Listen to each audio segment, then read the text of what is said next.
కీర్తనల గ్రంథం 75వ కీర్తన.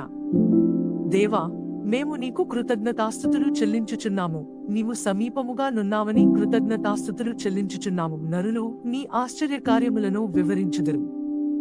నేను యుక్త కాలమును కనిపెట్టుచున్నాను. నేనే న్యాయమును బట్టి తీర్పు తీర్చుచున్నాను.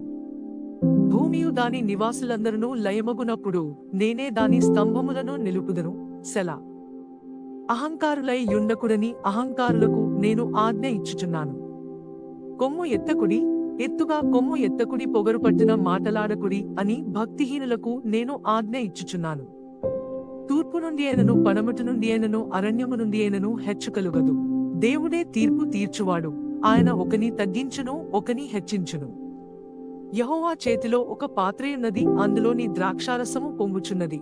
అది సంభారముతో నిండియున్నది. ఆయన దానిలోనిది పోయిచున్నాడు. భూమి మీదనున్న భక్తిహీనులందరూ మడ్డితో కూడా దానిని పీల్చి మింగివేయవలెను.